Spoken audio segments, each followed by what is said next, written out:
Now, let's continue the discussion about the interactions of the diphenhydramine. So, for the drug-drug interaction, if it is used with CNS depressants such as alcohol or opioids, it will cause increased sedation and additive effects.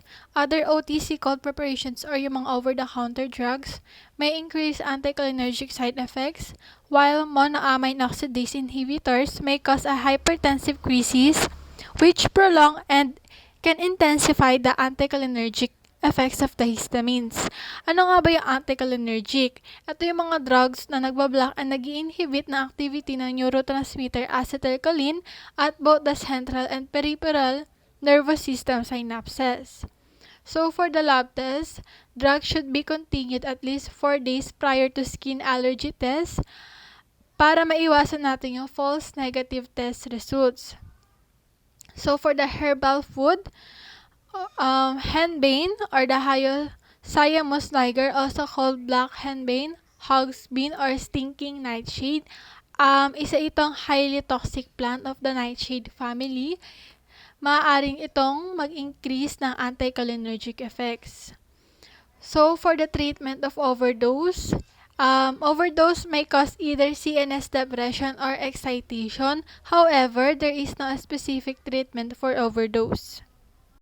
Ngayon naman makikita sa picture na ito ang isang example ng prostatic hypertrophy kung saan isa sa mga contraindications ng diphenhydramine. So makikita dito ang isang condition kung saan madalas na mangyari sa mga lalaki habang sila ay tumatanda. Yung normal prostate nila ay nag-enlarge kung saan maaaring mag-cause ng uncomfortable urinary symptoms, kung saan binablock na yung flow ng urine out of the bladder. Makikita dito sa picture na to, yung normal urethra ay na-compress dahil sa pag-enlarge ng prostate, which may also cause bladder, urinary tract, or kidney problems. Ngayon naman, makikita natin sa picture na ito ang narrow angle glaucoma kung saan isa rin siya sa part ng contraindications ng diphenhydramine. Makikita dito sa normal eye natin ang normal flow of the aqueous humor kung saan pa outside yung flow niya. And dito naman sa narrow angle glaucoma na blinak niya yung flow kaya nagkaroon ng drainage angle closure kung saan yung fluid ay napupush sa iris hanggang sa mag-close siya in the anterior chamber. So, ito yung type ng glaucoma na maaaring mag-develop biglaan and maaari din siyang mag-lead to sudden and permanent loss of sight.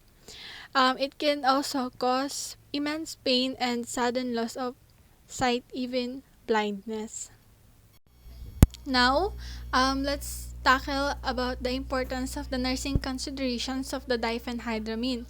So for the assessment, we should always monitor the cardiovascular status, especially ang mga patient na may pre-existing cardiovascular disease dahil ang diphenhydramine ay maaaring mag-result sa QRS, widening, or ang QRS ay ang combination ng Q-wave, R-wave, and S-wave due to blockade of fast sodium channels and prolongation of phase 1 of the cardiac action potential, thereby increasing the duration of depolarization. So, yung QT interval prolongation ay maaaring mag-occur especially with larger doses of diphenhydramine na maaaring mag-result in lethal ventricular arrhythmias including toxad, depends, a French word which means type of polymorphic ventricular tachycardia, characterized on electrocardiogram by oscillatory changes in amplitude of the QRS complexes around the isoelectric line. It is also susceptible to inducing tachycardia or ventricular fibrillation or even death.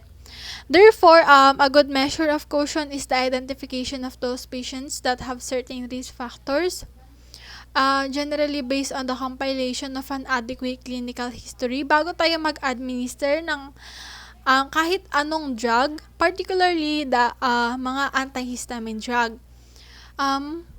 Aside from that, we should always monitor for the adverse effects, especially in children and older adults, in order to prevent further consequences that may happen to the patient. Katulad ng diniscuss ko last time, Sinabi ko doon na yung excitation, yung isa sa mga adverse effects ng diphenhydramine ay more frequent siya sa children kumpara sa mga adult. And sa mga older adult naman, maaari silang mag-experience ng drowsiness and anticholinergic effects. So, kailangan natin silang i-monitor palagi para maiwasan natin yung mga consequences.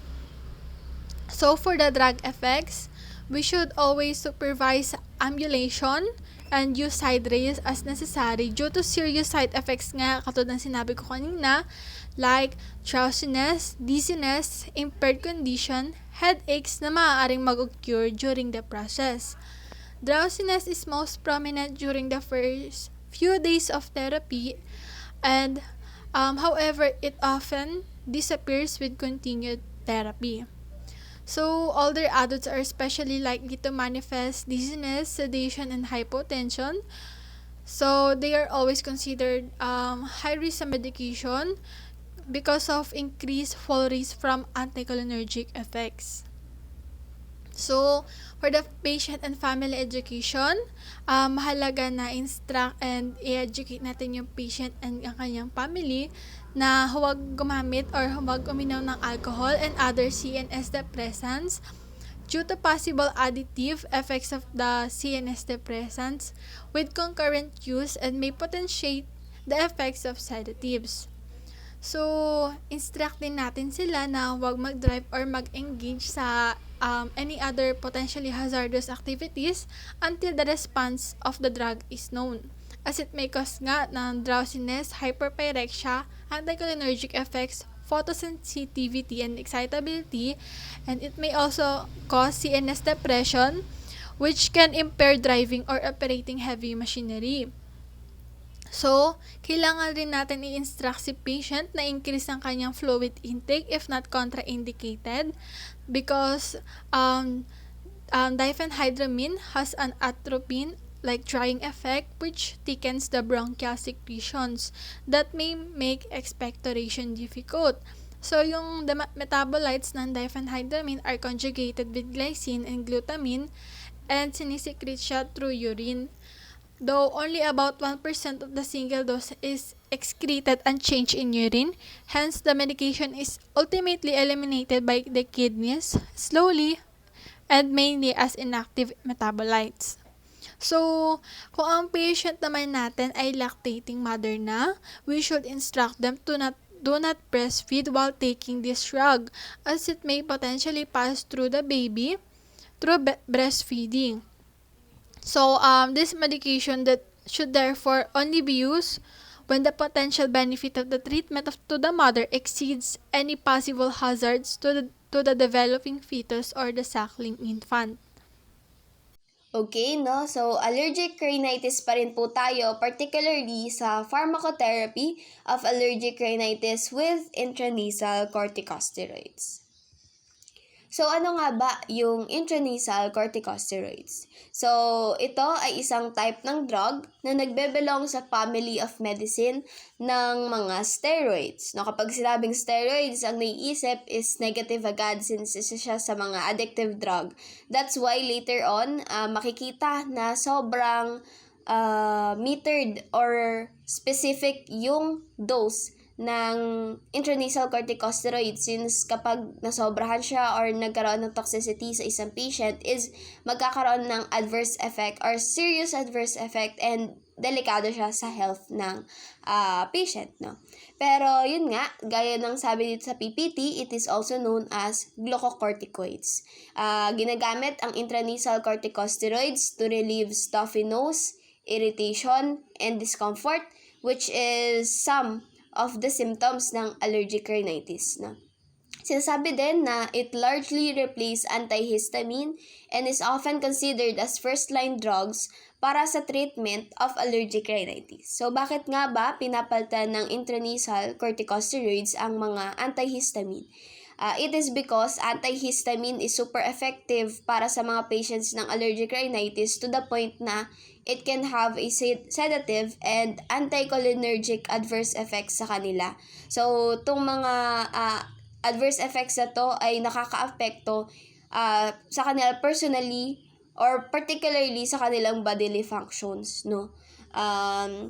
Dito siguro pumapasok yung pagiging additive or addictive effect ng nasabing drug, which is yung antihistamine pa din, no? On the other hand, yung intranasal corticosteroids is said to be effective but can also cause serious adverse effect as a systemic therapy. So, ano ba yung systemic therapy? It is a kind of therapy na conveys about the life situation that the patients have. Makaka-apekto siya sa relationship ng patients toward particularly sa kanyang sakit. Okay, moreover, it is also does not have immediate benefits. No, pag sinabing does not have immediate benefits, makikita lang yung peak niya within the time frame of 1 to 3 weeks bago umeffective siya ng maayos. Bali, ang gamot na to is said to be consumed in a continuously manner para mas maging effective, lalong-lalo na sa mga patients with allergic rhinitis. Nasabi din dito sa PPT na it is most effective when taken in advance of expected allergen exposure. So, para ito sa mga may seasonal allergic rhinitis, since the patient themselves know kung ano yung time of the year kung kailan sila nagkakaroon ng allergic rhinitis. On the other hand, para naman sa perennial allergic rhinitis, no, possible na magamit pa rin nila ito in advanced time frame, especially kung alam nila kung ano yung allergen na nagbibigay ng allergic rhinitis sa kanila. Okay, so moving on, we will be discussing the intranasal corticosteroids and miscellaneous drugs for allergic rhinitis. No, ang drug natin can be under in the intranasal corticosteroids as well sa miscellaneous drugs. Para sa intranasal corticosteroids, ang route of drug administration ay laging intranasal, no? Ang example nito is yung beclomethasone, also known as Beconase AQ, which has an adult dose of 1 to 2 sprays in each nostril 1 to 4 times a day.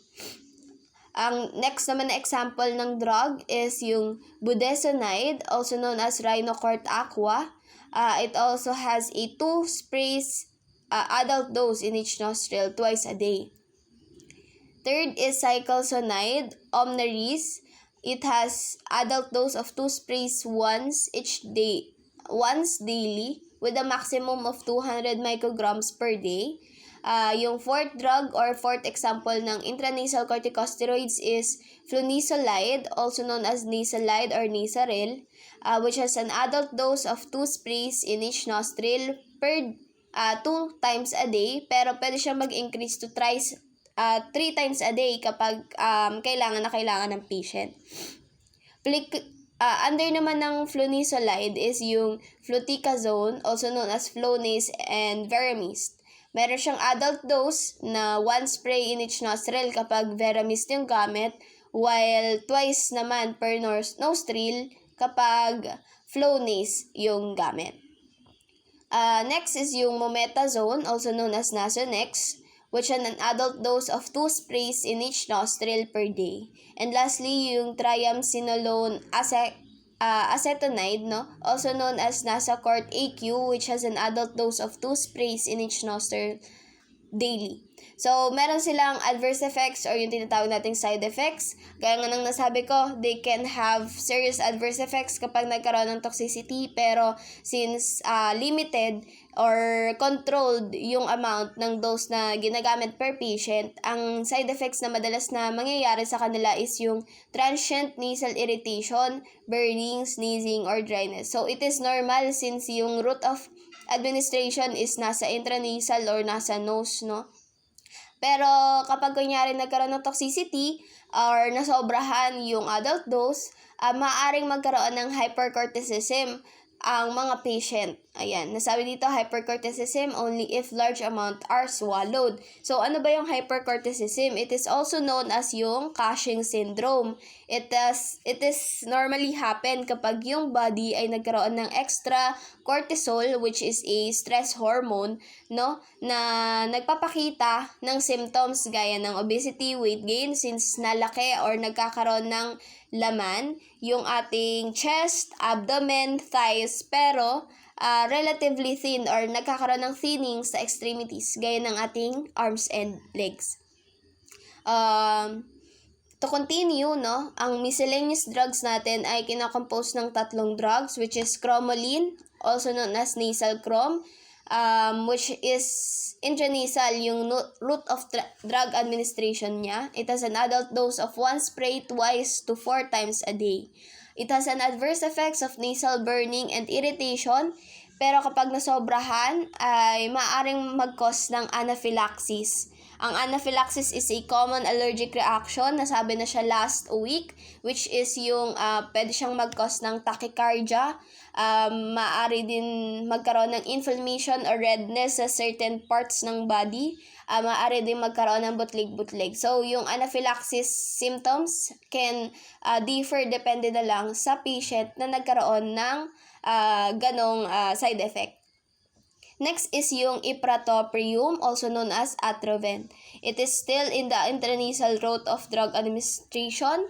It has adult dose of 2 sprays 3 to 4 times a day up to 4 days. So, it has adverse effect of transient nasal irritation, burning, sneezing, or dryness, cough, and headache. Kapag naman nasobrahan, maaring magkaroon yung patient ng urinary retention or worsening of narrow angle glaucoma. So, dito sa drug na to, maaaring magkaroon ng edema yung patient since nagkakaroon nga ng ng fluid retention kapag nasosobrahan. Lastly, sa miscellaneous drugs, Lastly, sa miscellaneous drugs is the montelukast, also known as Singulair.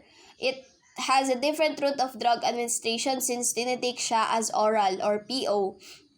It has an adult dose of 10 micrograms per day or milligrams per day and has an adverse effect of headache, nausea, and diarrhea, pero wala siyang serious adverse effect. Okay, so continue natin. Bale, how does it affect our body? Paano nga ba naapektuhan ng intranasal corticosteroid drugs ang ating katawan? So, once sprayed in nasal mucosa, it decreases the secretion of inflammatory mediators, reduce tissue edema, and cause a mild vasoconstriction. So, all in all, throughout the time frame of 1 to 3 weeks, makikita na nagana talaga yung intranasal corticosteroids since ito yung nagde-decrease ng inflammation as well as sa edema ng ating nasal mucosa para matigil na yung allergic rhinitis ng isang patient. No? Ito yung sinasabi ko kanina na it is a metered spray device that delivers a consistent dose of drugs per spray since nga nasa under siya ng family of medicine na steroids. No? Delikado kapag nasosobrahan siya per patient. Maaari na magbigay pa siya ng mas serious adverse effect o mas serious na problem kaysa dun sa mismong problema na which is yung allergic rhinitis nga. So, adverse effects, ulitin ko lang since nasabi ko naman na yung iba kanina, it can have an intense burning sensation in the nose immediately after spraying, excessive drying of the nasal mucosa that can lead to epistaxis. So, ano ba yung epistaxis? It is the bleeding of the nose. Since nga dry, yung nose after being sprayed by the intranasal corticosteroids, prone siya sa friction, sa irritation. That's why it can cause epistaxis. Lastly, yung alternatives, nasabi na to kanina, it is also known as the miscellaneous drugs, no? Ng intranasal corticosteroids. These are composed of 3, which is cromolyn. It is also called as a mast cell stabilizer na nagtitreat or isang treatment for allergy and cold symptoms. Second, yung montelukast. And third, yung ipratoprium. Hi, I'm Hargasa Hustle and I will be discussing fluticasone. So for quick drug facts, generic name is fluticasone. Brand names include Flonase Allergy Relief, Flonase Sensimist Allergy Relief, Sans Veramist Nasoflow. Drug availability is prescription and over-the-counter. Administration route is through nasal. Therapeutic classification, drug for allergic rhinitis. Pharmacologic classification, intranasal corticosteroid. When we say corticosteroid, it is an anti-inflammatory medication used in patients for the prophylactic treatment of asthma. Its active ingredient is fluticasone propionate and dosage form is nasal spray. So, what is fluticasone? Fluticasone is an intranasal corticosteroid used to treat seasonal allergic rhinitis. Again, when we say allergic rhinitis, it can be seasonal or perennial. Seasonal means that it can occur at specific times of the year only. It is also known as hay fever. When we say perennial, it occurs year round, usually a reaction to indoor allergens.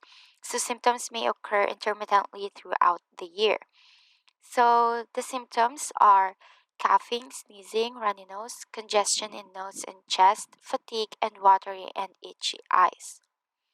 So how does fluticasone work in terms of its action and uses? So fluticasone is a nasal steroid.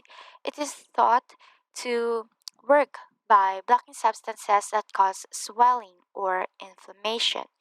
Fluticasone is used to improve symptoms such as sneezing, runny or stuffy nose, and itchy, watery eyes caused by allergies. So, for administration alerts, instruct the patient to carefully follow the directions for use provided by the manufacturer. It is also pregnancy category C. So before you are given fluticasone, you must tell each of your healthcare providers about all your medical conditions, allergies, and all medicines that you use. So how to use fluticasone? So you must read the prescription label on the information leaflet that comes with your prescription. If you are using the over-the-counter fluticasone, you must read all the information on the package and label, then use the medication exactly as directed. Tandaan na ang fluticasone is for the nose only and should not be sprayed into the eyes or mouth. So, kung nangyari man yon, must rinse it with water. So, other reminders, shake the bottle gently before use, blow nose before use, spray fluticasone into each nostril once a day unless instructed otherwise by your healthcare provider. Do not share fluticasone with another person even if they have the same symptoms. It may take several days until symptoms start to improve. So contact your healthcare provider if you feel worse or do not feel better after 7 days. In terms naman sa kanyang storing, fluticasone must be stored at room temperature. Must be protected from heat, cold, and light. Store upright with a cap on and keep all drugs in a safe place. So next slide, recommended dose for fluticasone. So therapy usually begins with 2 sprays in each nostril twice daily and decreases to 1 dosage per day. So, ang mga dosage natin is different for different patients. So, for nasal dosage form, sa mga adults, 2 sprays in each nostril once a day. Some may need 1 spray in each nostril 2 times a day sa umaga at sa gabi. So, for children 4 years and older naman, at first, 1 spray in each nostril once a day. So, some patients may need 200 micrograms or 2 sprays in each nostril once a day. So, sa mga bata younger than 4 years of age, use is not recommended. So in 2007, fluticasone or Veramist was approved for the treatment of both seasonal and perennial allergic rhinitis. Veramist offers the advantage of once daily dosing along with improvement of both nasal and ocular symptoms associated with allergies. So dosage for Veramist in adults children 12 years of age and older, at first, 2 sprays in each nostril once a day. So your doctor may decrease your dose to 55 micrograms or 1 spray in each nostril once a day. For children 2 to 11 years of age, at first, 1 spray in each nostril once a day. Your child's doctor may need to increase the dose up to 2 sprays in each nostril once a day, depending on your child's condition. So, para naman sa mga bata, younger than 2 years of age, use and dosage must be determined by your doctor. So, how long does fluticasone take to work? So, fluticasone may start to relieve your symptoms after the first day, pero yung full effect nito ay makikita after a few days of using fluticasone regularly. So, fluticasone should be used once daily, every day, to be the most effective. So, ano namang mangyayari if you missed a dose? So, if you miss a dose ng fluticasone, take it as soon as you can. Pero kung kunwari, it is almost time for the next dose, skip mo na yung missed dose na yon. Remember, do not use 2 doses together to try to make up for a missed dose. Okay. So next slide. Pharmacokinetics of fluticasone. Onset is 12 hours to several days. Peak is unknown. Duration is several days. When it comes to absorption, intranasal bioavailability of fluticasone propionate is less than 2%, and oral bioavailability is less than 1%. So topical absorption of fluticasone propionate is very low but can change depending on a number of factors, including integrity of the skin and the presence of inflammation or disease. Sa metabolism naman, fluticasone propionate is cleared from hepatic metabolism. Route of elimination, fluticasone propionate is mainly eliminated in the feces. So pharmacodynamics of fluticasone, systematically fluticasone propionate activates glucocorticoid receptors and inhibits lung eosinophilia in rats. So fluticasone propionate as a topical formulation is also associated with vasoconstriction in the skin. Mechanism of action. Fluticasone works to inhibit inflammatory cells such as mast cells, neutrophils, lymphocytes, and macrophages. Plus, fluticasone helps to inhibit the secretion of histamines, cytokines, and leukotrienes that are commonly released with asthma and allergic responses. So, adverse effects naman ng fluticasone. When administered intranasally, adverse effects of fluticasone are rare. Swallowing large amounts increases the potential for systemic corticosteroid adverse effects. Nasal irritation and epistaxis occur in a small number of patients. So, ang mga common side effects ay stomach problems. This can include stomach pain, nausea, vomiting, and diarrhea. And upper respiratory infection symptoms include sore throat, stuffy nose, and cough. Sa bronchitis naman, symptoms may include cough and wheezing. So other common side effects include headache, dizziness, and fungal infection of the nose or mouth. In addition, nasal problems such as nasal irritation, burning ulcer, and nosebleeds can occur, as well as nasal septal perforation. So, take note of the following severe effects of fluticasone. Dito ang hypersensitivity reaction or ang anaphylaxis. Ang symptoms include rash, swelling, difficulty in breathing. So, glaucoma, ito yung vision disturbances or it may cause vision loss. Cataracts, the clouding of the lens of the eyes. Kaya sabi nga natin kanina, di ba, we need to tell our healthcare provider if may tinatake tayong ibang medicine since it may cause long-term or severe effects.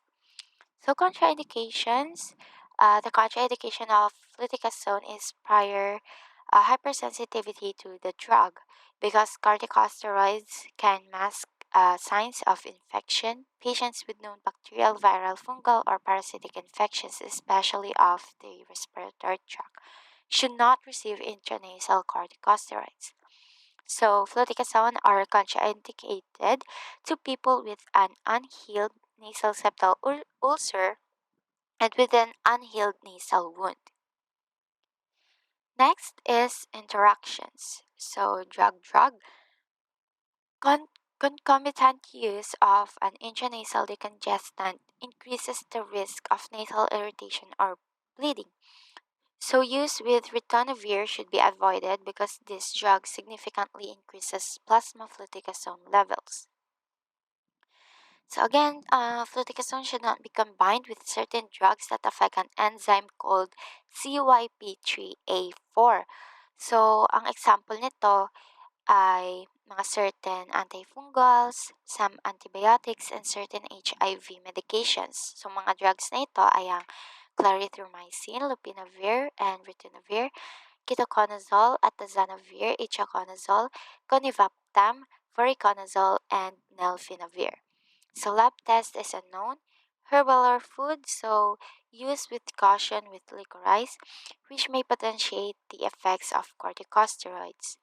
Now, for the treatment of overdose, there is no specific treatment for overdose. So, kapag nakapag-overdose ka ng fluticasone, it may lead to long-term side effects, so you must get medical care immediately. For the nursing considerations of fluticasone assessment, so we must monitor for signs and symptoms of hypersensitivity reactions such as rash, pruritus, swelling of face and neck, or dyspnea periodically during therapy. Next is we must assess respiratory status such as the rate, breathed sounds, degree of dyspnea or pulse before administration. Fluticasone may cause decreased bone mineral density during prolonged therapy, so we must monitor patients with increased risk for fractures.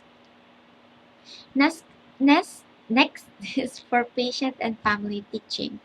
So we must instruct patient in how to use inhaler, to use it once daily at the same time each day, and not to stop taking medication without consulting healthcare professional. Next is we must inform patient of increased risk of pneumonia. Advise patient to have regular eye examinations. And lastly, we must advise female patient to notify healthcare professional if pregnancy is planned or suspected or if breastfeeding. Now, let's discuss about the pharmacotherapy of nasal congestion with decongestants. But before that, let's define what is decongestant. So decongestants are drugs that relieve nasal congestion or yung baradong ilong. They are administered by either the oral or intranasal routes and are often combined with antihistamine. When we say antihistamine, ito yung ginagamit to treat symptoms of allergies. And doses for the nasal decongestants are listed in the table on the next slide. And according to pharmacotherapy of nasal congestion with decongestant, most decongestants are sympathomimetics, meaning drugs that activate the sympathetic nervous system. The sympathomimetics with alpha-adrenergic activity are effective at relieving the nasal congestion na nauugnay sa karaniwang sipon o allergic rhinitis kapag ibinigay sa pamamagitan ng alinman sa oral o intranasal route. The intranasal preparations such as oxymetazaline or the Afrin and others are available OTC. When we say OTC, this is the over-the-counter or yung mga medicine na maaaring bilhin without a prescription. It is available as sprays or drops and produce an effective response within minutes. And intranasal sympathomimetics produces few systemic effects. Why? Because almost none of the drug is absorbed into the circulation. And most serious side effect of intranasal preparation is rebound congestion. Pag sinabing rebound congestion, ito yung a condition characterized by hypersecretion of mucus at lumalalang nasal congestion kapag nawalang epekto ng gamot. Ito ay maaring humantong sa isang cycle ng pagtaas ng paggamit ng drugs habang lumalala ang kondisyon. Dahil sa rebound congestion na ito, ang intranasal sympathomimetics ay dapat gamitin ng hindi higit sa 3 hanggang 5 araw. And patients with allergic rhinitis who develop tolerance to the effects of decongestant should be gradually switched to intranasal corticosteroids because they do not cause rebound congestion at dahil din ng mga corticosteroids are medicines that are sprayed or inhaled into the nose for us to help relieve the stuffy nose, irritation, and discomfort of hay fever, other allergies, and other nasal problems. And when administered orally, sympathomimetics do not produce rebound congestion. Bakit? Because their onset of action by this route is much slower than when administered intranasally, and hindi gaano epektibo ang mga ito sa paglilib ng severe congestion or matinding kasikipan sa ilong. And the possibility of systemic adverse effects is also greater with the oral drugs at kabilang sa potential na masamang epekto nito ang hypertension at CNS stimulation na maaaring humantong sa pagkakaroon ng insomnia and anxiety. And prior to 2000, the pseudoephedrine was the most common decongestant included in oral OTC cold and allergy medicines. However, ang pseudoephedrine ay ang panimulang chemical para sa illegal na synthesis ng methamphetamine ng mga drug trafficker. Although pseudoephedrine is still available OTC, pharmacists are required to monitor its distribution by keeping a log of patient names and address, checking the photo identification of the buyers, and limiting the quantities of drug that are sold at one time.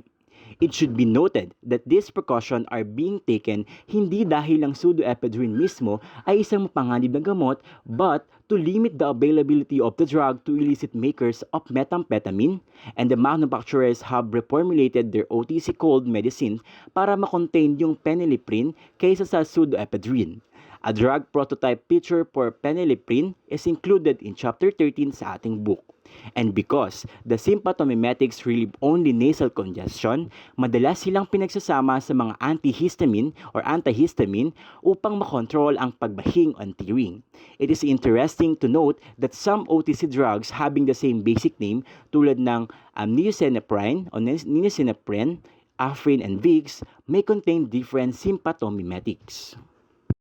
For example, niacinamide decongestants with 12-hour duration contain the drug Oxymetazaline, and niacinamide preparation, on the other hand, will last 4 to 6 hours and contain phenylephrine. Now, let's talk about the common cold. The common cold is a viral infection of the upper respiratory tract that produces a characteristic array of annoying symptoms. It is fortunate that the disorder is self-limiting because there is no cure or effective prevention for colds. Kasama sa mga therapy na ginagamit upang mapawi ang mga sintomas, ang ilan sa mga parehong klase ng gamot na ginagamit para sa allergic rhinitis, kabilang ang mga antihistamine and decongestant. A few additional drugs, such as those that suppress cough and loosen bronchial secretion, are used for symptomatic treatment. Now, let us proceed to oxymetazaline, which is the prototype drug for sympathomimetics. Now, oxymetazaline, also known as Afrin, which is its most common brand name in the market.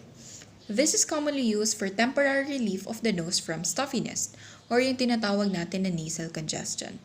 So this stuffiness may be caused by hay fever or allergic rhinitis, and other allergies, colds, or sinus trouble. So the therapeutic class for our drug is nasal decongestant. Nasal decongestant contains drugs such as A1 agonist. So ano ba yung mga A1 agonists? So this stimulates receptors in our respiratory tract, which causes vasoconstriction of our blood cells. With that, nagkakaroon ng shrinkage yung mga swollen nasal mucous membranes or nagkakonstrict yung mga dilated nasal mucous membranes. And as a result, this increases airway patency and reduces nasal congestion. Apart from that, yung mga nasal decongestant din, nagpaproduce sila ng nasal vasoconstriction. So this is commonly used in cases to treat allergic rhinitis, colds, flu, and seasonal allergies. So basically, what it does is that yung mga dilated blood vessels sa nose natin, magko-constrict sila to relieve nasal congestion locally. So paano nga ba nag-act itong ating mga nasal decongestant? So let us visualize that meron tayong nasal vascular smooth muscle. Tapos yung mga nasal vascular smooth muscle natin, equip sila ng mga alpha-1 receptors. Yung mga alpha-1 receptors, dito nagbabind yung ating mga nasal decongestant para mag-catalyze ng activation or para mag-activate sila. So once activated, nagproproduce to ng increase sa intracellular calcium levels which results to contraction. And once na nagkaroon ng contraction, nagja-transpire na ang vasoconstriction. So for example, we have allergic reaction. So yung mga mast cells, once they degranulated, one of the main things that we can see is histamine. So histamine is responsible for the dilation of blood vessels. And once na nag-dilate na yung mga blood vessels, ina-allow nito yung fluids na mag-escape which results to nasal congestion. So basically, what nasal decongestant does is that yung mga vasodilated or yung mga dilated na blood vessels sa nose ng patient, once na nag-administer ng nasal decongestant, is magko-constrict yung mga yon para ma-increase yung nasal pathway which leads for the patient to have a relief in their condition. So we can administer nasal decongestant in two ways, topical and oral. For topical, ina-apply ito sa surface ng skin ng ating body. We have example drugs such as Oxymetazaline and Sympathomimetics. While oral, this is administered through the mouth. We have example drugs such as Sudafed or pseudoephedrine and Sudafed PE, which is phenylephrine. Now, for the pharmacologic class of our drug, it is sympathomimetics. So these are adrenergic drugs that stimulates our sympathetic nervous system or yung ating fight or flight response. So this is stimulated in time of stress to keep us alive. So oxymetazaline is a direct-acting sympathomimetic drug which directly binds to activate adrenergic receptors. So, yung mga adrenergic receptors na itatakal natin in this drug is alpha-adrenergic receptors or alpha-adrenergic agonists such as A1 agonist and A2 agonist. So, yung ating drug, it displays high degree of specificity for a particular adrenergic receptor subtypes. So, again, we have A1 agonists and A2 agonists. So, usually, yung mga decongestant, nagbabind sila sa A1 receptors. So, later, malalaman natin, bakit nga ba mabilis yung effect ng ating decongestants due to A1 receptors. So, A1 receptors, these are usually located on the pupils of our eye, blood vessels, and the urinary system. Now, other information for sympathomimetics is that we can give this through oral or intranasal preparation. For intranasal preparation, we have oxymetazaline in which we can purchase over-the-counter as sprays or drops. This displays effective response within minutes. So for this preparation, there are very few systemic effects because it is administered locally to the patient. Now for oral administration, its onset of action is lower and less effective at relieving severe congestion because you still have to wait before the drug takes effect. Apart from that, mataas yung chances na magkaroon ng systemic adverse effects because it is absorbed in the circulation and undergoes first pass effect. So potential adverse effects of oral administration of sympathomimetics is that it can lead to hypertension and central nervous stimulation that may lead to insomnia and anxiety. So, fun fact for our sympathomimetics is that sympathomimetics are commonly used for nasal congestion, and they are often combined with antihistamine to control the sneezing and tearing of the patient. And apart from that, some other over-the-counter drugs have the same basic name, yet magkaiba yung contain nilang sympathomimetics. For example, we have niacinephrine decongestant with 12-hour duration and niacinephrine preparation that lasts for 4 to 6 hours. So, for niacinephrine decongestant with 12-hour duration, ang contain na sympathomimetic nito ay oxymetazaline. Meanwhile, yung niacinephrine preparation that lasts 4 to 6 hours, it contains phenylephrine. Now, let's proceed to the action and uses of oxymetazaline. So, this is a type of medication which reduces nasal congestion and swelling in the upper respiratory tract. So, our drug is a synthetic direct-acting A1-A2 agonist, which is given as a topical nasal decongestant. So, there are two ways to do this, which is spray device and the other is drops. So, ano ba yung ginagawa ng patient if spray device yung gagamitin nila? So usually, ini-spray nila yung drug at the same time they inhale, and then yung mist, i-cover na nito yung nasal mucosa, which would allow the drug to be absorbed and take effect. Next naman is yung drops. So, ang gagawin ng patient is ibablow nila yung ilong nila gently and then ititilt nila ng kaunti yung head nila. It's either they're standing or sitting. And then they would place the drops to each of the nostril and then they would remain in the same position for a few minutes for the drug to be absorbed and take effect. Now, this can also be used in dental, ophthalmic, and adjunctive therapy of middle ear infections. So for dental use of the drug, this is commonly administered for the symptomatic relief of nasal mucosal congestion. For ophthalmic, this is for the relief of redness of eye due to minor eye irritation. So later, malalaman natin ano ba yung drug na ginagamit for ophthalmic administration. Next is for the adjunctive therapy of middle ear infections. This is commonly associated with acute or chronic rhinitis, common cold, sinusitis, hay fever, or other allergies. So once the drug is administered, this gives a relief to the patient. And although hindi stated sa slides, we also have topical or cutaneous and other clinical use such as epistaxis for the drug. So topical or cutaneous, this is usually associated with rosacea, which is a persistent facial erythema. So, makikita mo yung blushing ng face due to dilated blood vessels in the face. And once na-administer yung drug, is that it diminishes the symptoms of rosacea. And then lastly, for epistaxis, ito yung minor bleeding sa blood vessels ng nose. So once oxymetazaline is administered to the patient, this stops the bleeding, which allows the patient to achieve homeostasis. And lastly, oxymetazaline works within minutes after administration. Now, for the route and dosage, we have through the nasal passage of the patient and in the eye. So dito, makikita na natin yung drug na ginagamit for ophthalmic administration of oxymetazaline. So through the nasal passage, we have for adults, this is administered intranasal for 2 to 3 drops or 2 to 3 sprays of 0.05 solution into each nostril twice a day for up to 3 to 5 days.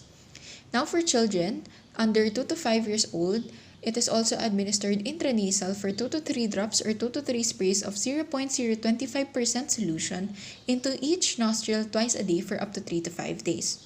Now children above 6 years old has the same route and dosage for adults.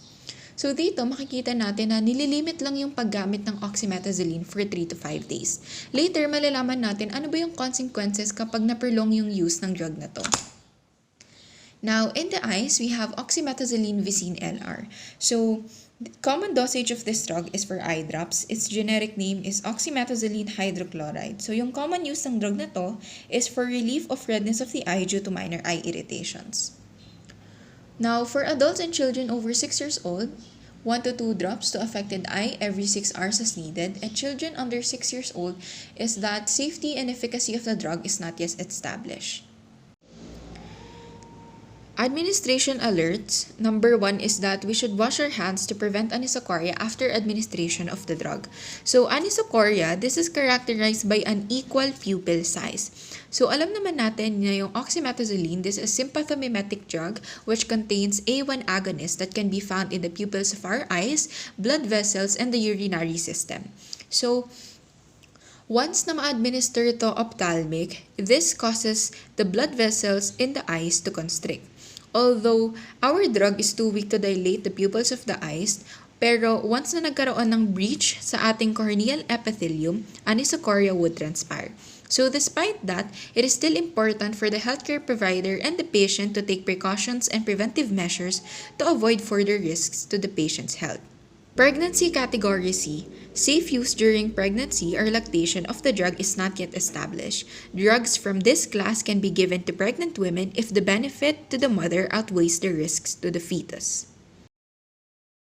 Pharmacodynamics of the drug, let us all remember that oxymetazaline is an adrenergic A1/A2 agonist, a direct-acting sympathomimetic drug.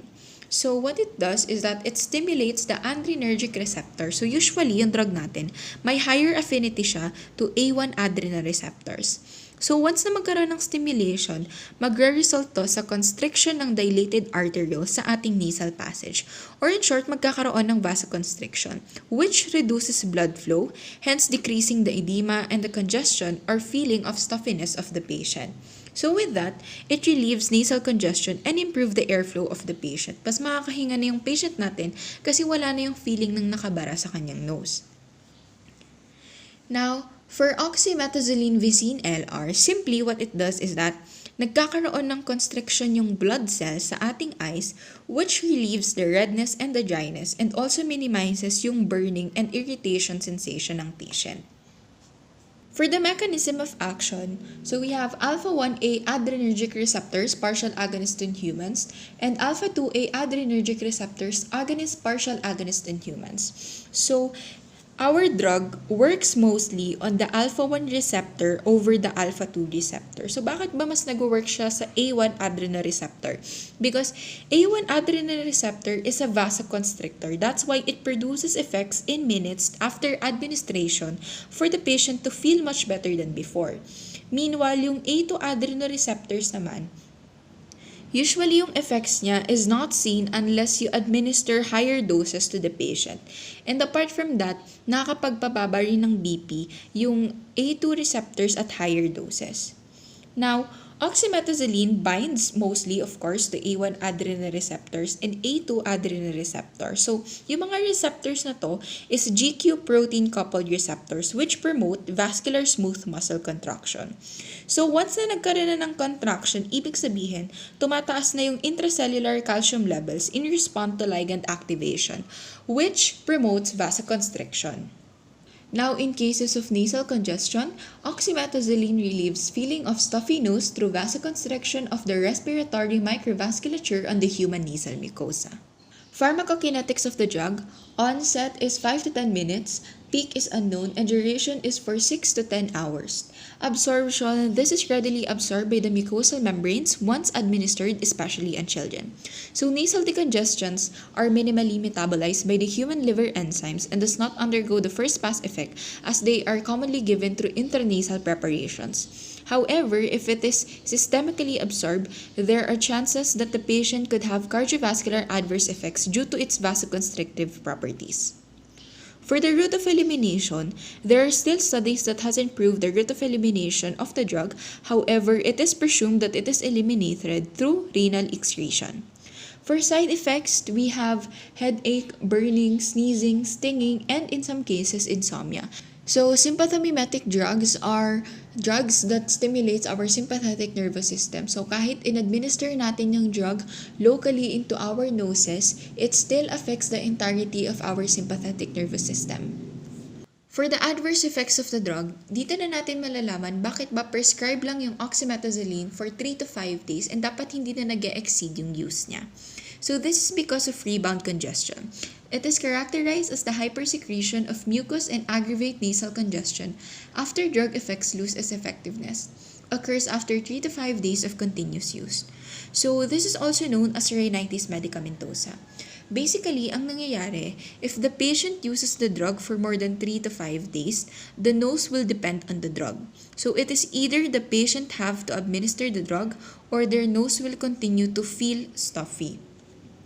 So, yung symptoms nitong rebound congestion is that the patient will have the same symptoms as they had nung karoon sila ng nasal congestion, such as itchy nasal passage, runny nose, sneezing, and stuffy nose. That is why it is important for the healthcare provider to remind the patient that they should only take the drug at a prescribed duration by the medical professional or the healthcare provider.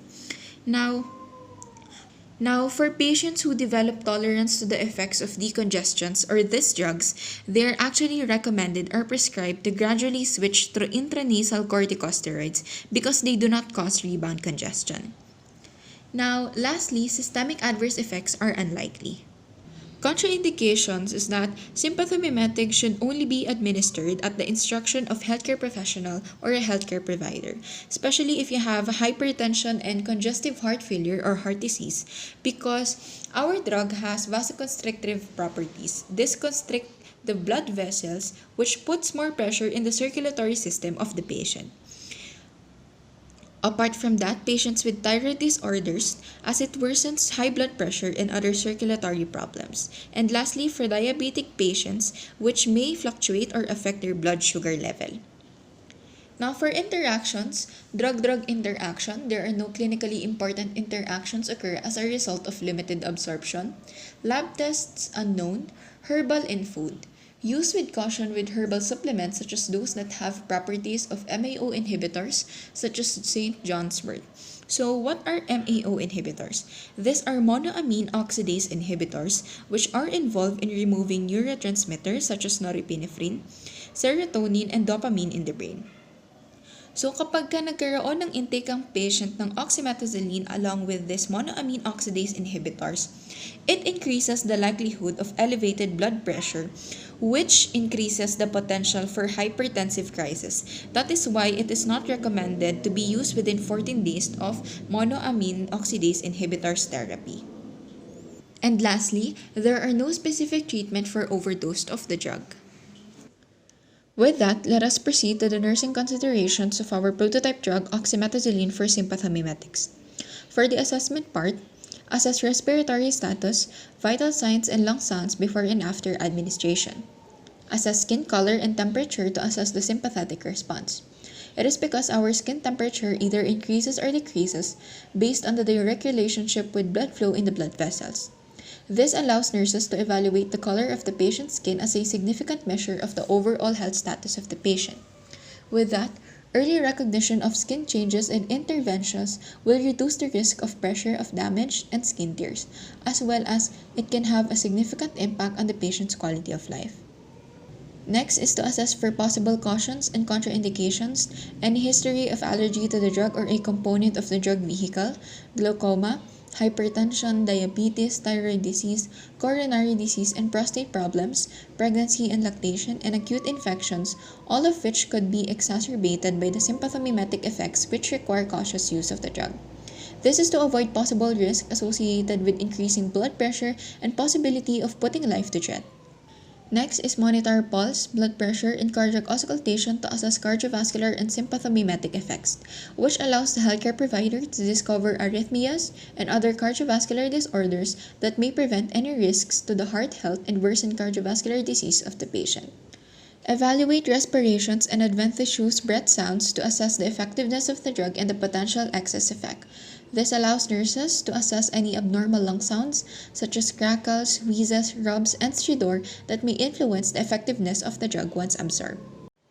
Evaluate nasal mucous membrane to monitor for lesions that could lead to systemic absorption and to evaluate the decongestant effect. This prevents infection that may put the patient at risk once it worsens and adverse effects once the drug is absorbed systemically. It is also to check if the nasal decongestant would be effective to the client's condition. Next is to evaluate therapeutic response of the patient. Now, this allows us to determine the client's outcomes that have resulted from the drug therapies and care plans that we have provided. And lastly, monitor for side effects, as all medications can cause side effects which may lead for new symptoms or worsen existing symptoms of the client. It is important for nurses to routinely monitor all prescription drugs, over-the-counter medicines, and supplements, and it is also significant to be mindful of possible drug interactions. Lastly, for intranasal decongestants, nursing considerations for the assessment part, assess nasal passages before administration. So this includes inspection of external but most importantly the internal structures of the nose, check patency of the nose for airflow, any trauma, injury, or lesions present, and lastly, observe deformities to ensure the condition of the nasal passages and avoid possibility of giving risks to the patient's health once the drug is administered.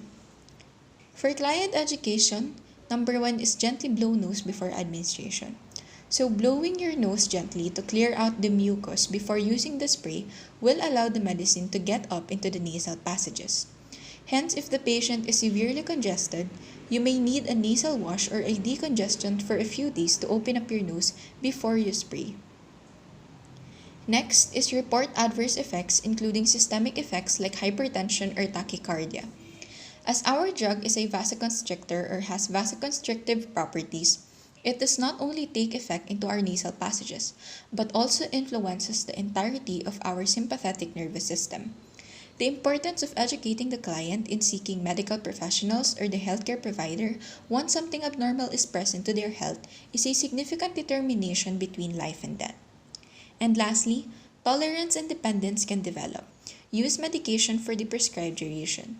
With prolonged use of oxymetazaline, Tolerance increases that can lead to the patient to experience rebound congestion.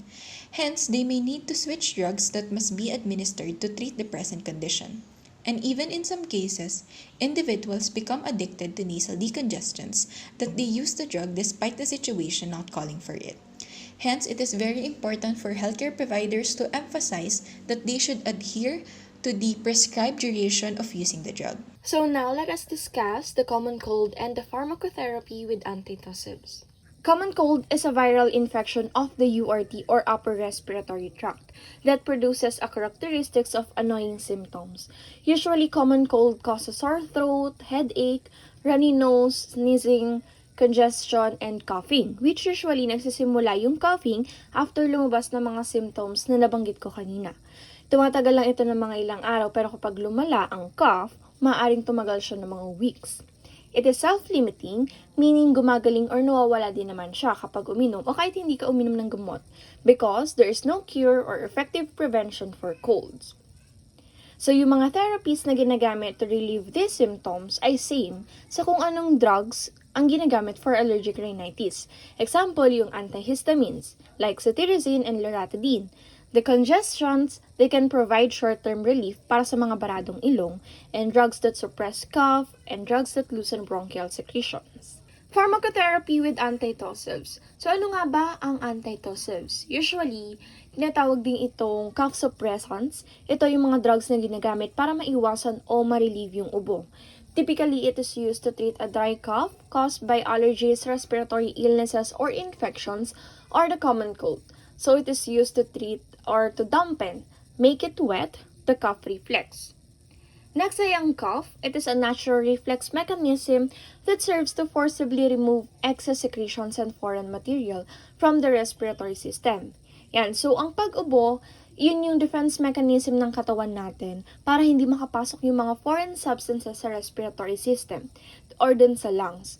Importante ang cough reflex as defense mechanism to clear the airways of irritants, yung nakakapag-irita sa lalamunan natin, to expel air out from the respiratory tract. So kapag ang patient ay may emphysema, bronchitis, or when liquids have been aspirated into the bronchi, it is not ideal or desirable na isuppress ang cough reflex because it is important for them to clear the excess mucus of their chest. So when we suppress their normal cough reflex, it will lead to a buildup of mucus that can result to more vulnerable to infections. So yung dry, hacking, non-productive cough, however, can be quite irritating to the membranes of the throat and can deprive a client of much needed rest. It is this type of situation in which therapy with antitussives may be warranted. An additional info lang or brief background, si antitussives ay cough center suppressants as I have said a while ago. Now may two types siya. First is the centrally acting agent at saka yung peripheral agent. Focus muna tayo kay centrally acting agent. Dahil nga centrally acting agent siya, ini-inhibit niya yung cough center sa brain. So under nito yung opioids, non-opioids, and antihistamines.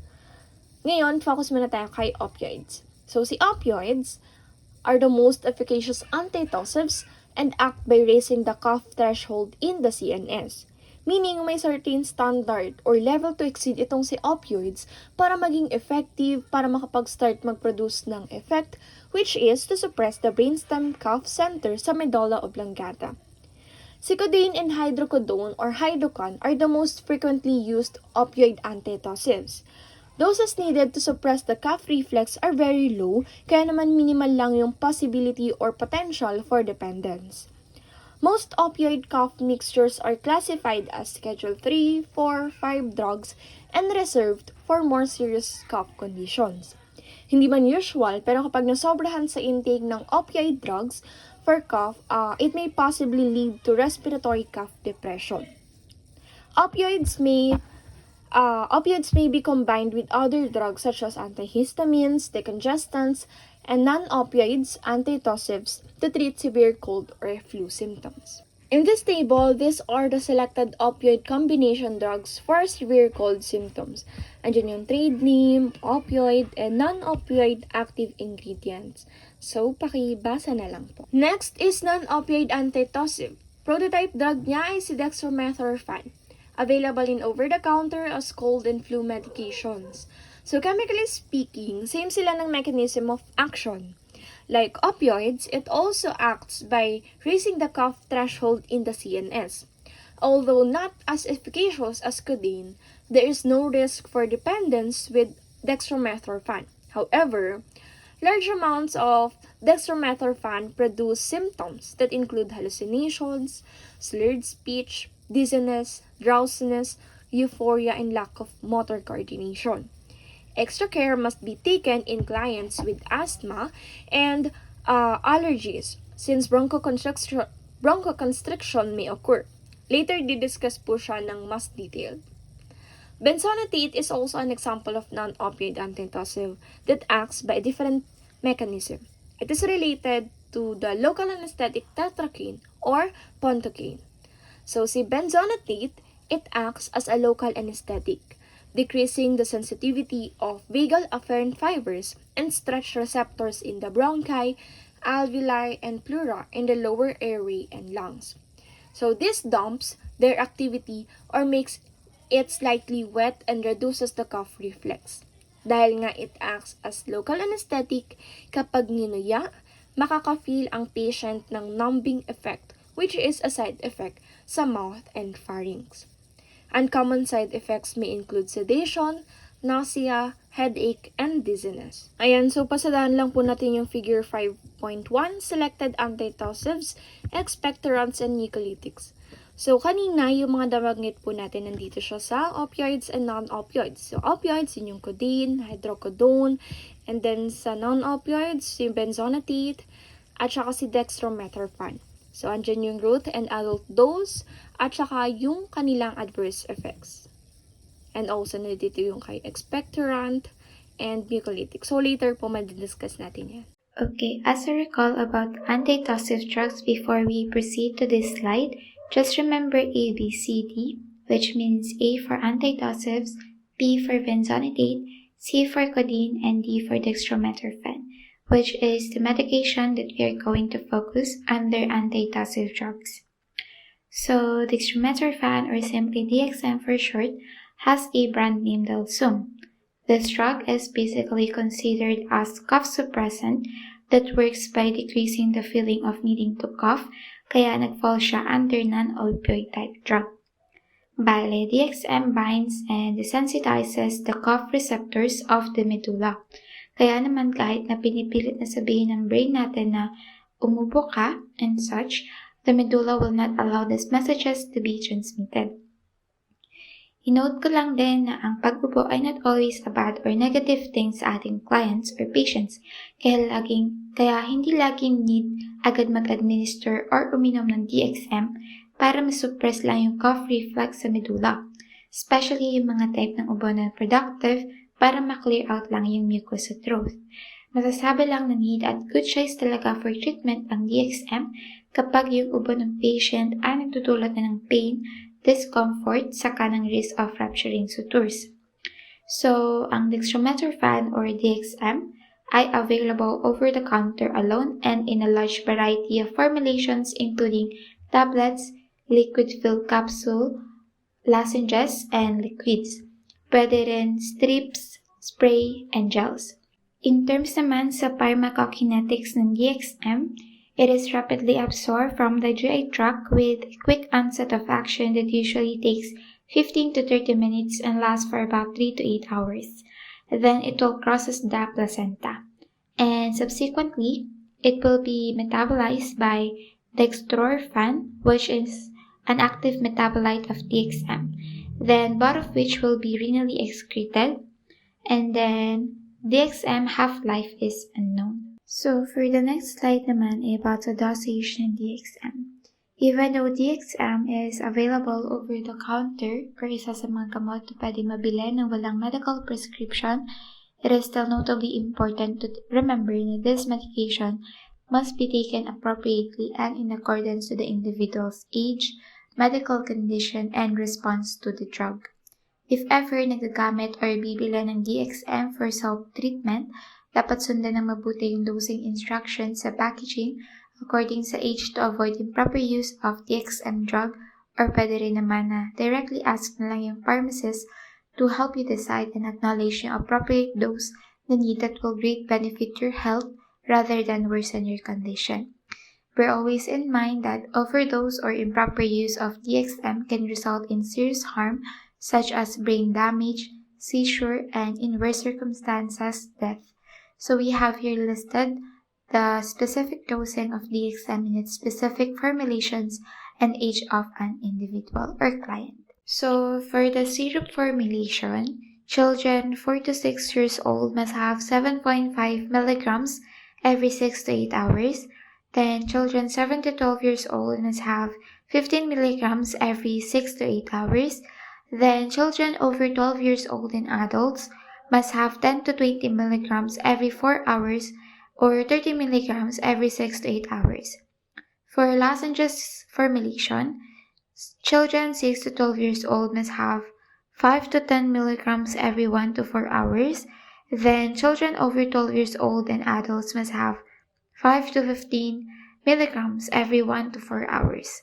For strips formulation, children 6 to 12 years old must have 15 milligrams every 6 to 8 hours. Then children over 12 years old and adults must have 30 milligrams every 6 to 8 hours. For the gel formulation, children over 12 years and adults must have 30 milligrams every 6 to 8 hours. For the maximum dosage of dextromethorphan or DXM, children 6 to 12 years old must only take 30 milligrams a day, and for children over 12 years and adults only have 60 milligrams a day. So within this slide naman, makikita natin yung mga possible effects or side effects rather ng pag-intake ng DXM. Unahin na natin yung therapeutic effect, which is having relief of irritating non-productive cough. About naman sa common side effects, nandito yung mga usual like dizziness, drowsiness, and dry upset. In some instances, pwede rin magkaroon ng fever, chills, headache, and rashes. If ever na this common or usual side effects ay hindi mawala agad at lumala within a week or two, it is recommended to go to a doctor right away to prevent any health complications. In terms naman sa adverse effects ng DXM, it is considered unusual. Usually, nag-occur lang to kapag there is an improper use of the medication or drug.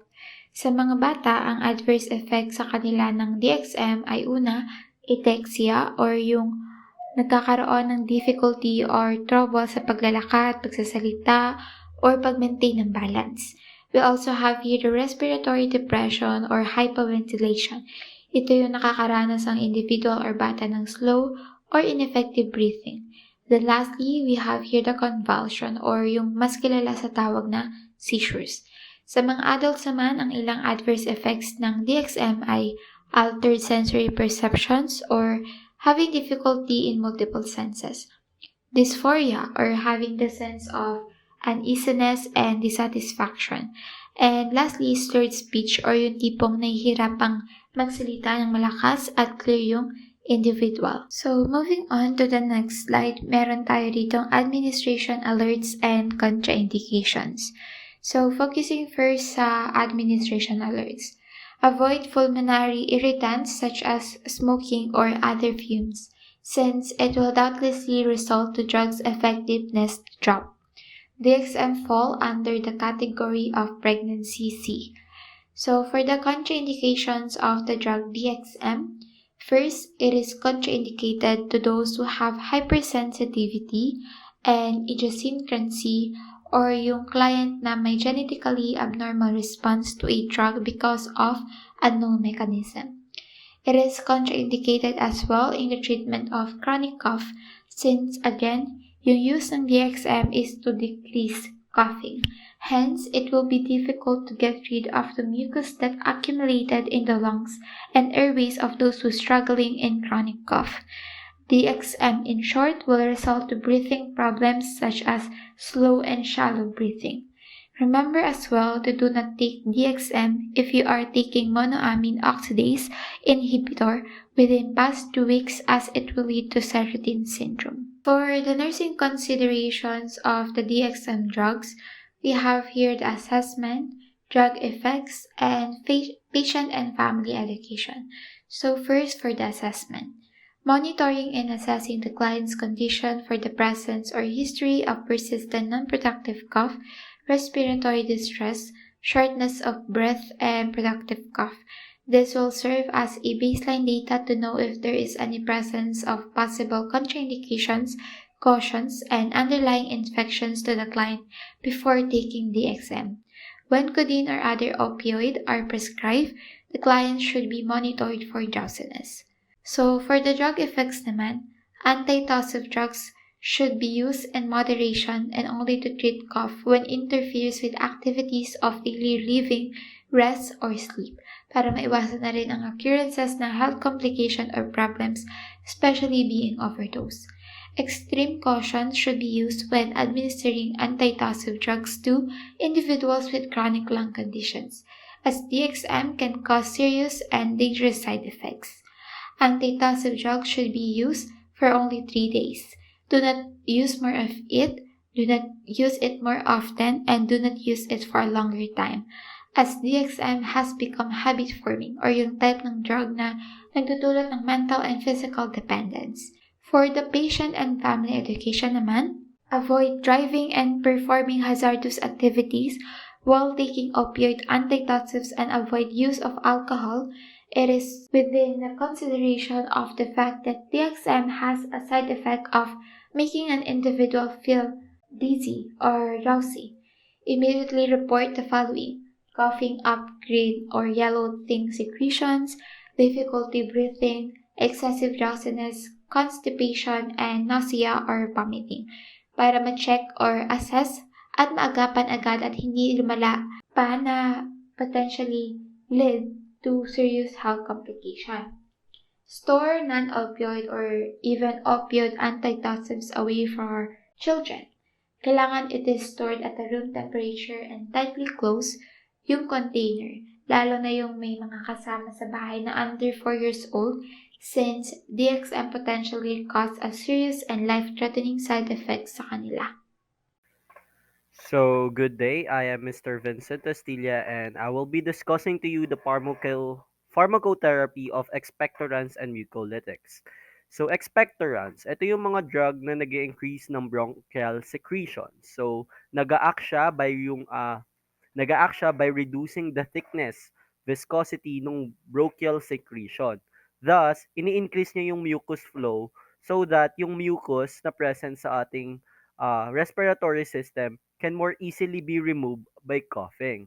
So, pinaka-effective siya sa pag-treat ng dry, non-productive cough, but it may also be benefit for patients with productive cough. So, this expectorants is available on the over-the-counter. Again, so ang key point ng expectorants is nagre-reduce siya ng viscosity ng mga tenacious secretions by irritating yung mga gastric basal receptors, which is responsible for for us to cough, that stimulate the respiratory tract fluid, thus increasing the volume but decreasing the viscosity of the respiratory tract secretion. So, pinaka-common example of drug ng expectorant is guaifenesin. So, maybe some of us is familiar here, katulad ko, kasi usually ito yung ginagamit kong gamot whenever I have dry cough. So, guaifenesin is administered through oral at may side effects siyang drowsiness, headache, and gastrointestinal upset with no common adverse effects. Sa guaifenesin, guaifenesin is the generic name, and ang pinaka-common na brand name ng guaifenesin is Robitussin. O, kung familiar po tayo doon sa Robitussin. Siyempre, lahat naman po tayo siguro is nakapag-take na ng Robitussin. So, ang common brand name ng guaifenesin is yung Robitussin. Pero tandaan natin na merong mga robitussin na may halong dextromethorphan na guaifenesin. Also, ang Broxol are expectorants. So, moving on, the difference naman ng mucolytics, ito yung mga drug na kung saan bini-breakdown niya yung chemical structure nung mismong mucous molecule. So, mucolytics cause thick, viscous bronchial secretion to become thinner and more able to be removed by coughing. So, madalas ginagamit ang mucolytics sa mga patient na may cystic fibrosis, chronic bronchitis, or other diseases na nagpo-produce ng large amount of thick bronchial secretions. So basically, ang difference ng expectorants and mucolytics, expectorants nagpo-promote ng mucus secretion, making it thinner and easier to remove by coughing. Mucolytics, directly niyang bine-breakdown yung mucus molecule. So, ang pinaka-common na drug sa mucolytics is acetylcysteine. So, this is administered through inhalation na may side effects na unpleasant odor and nausea and may adverse effects na bronchospasm or yung tightening ng muscle in bronchi. Also, this acetylcysteine can be administered through IV route or intravenous to those patient na may na-overdose sa acetaminophen or yung antipyretic na acetaminophen.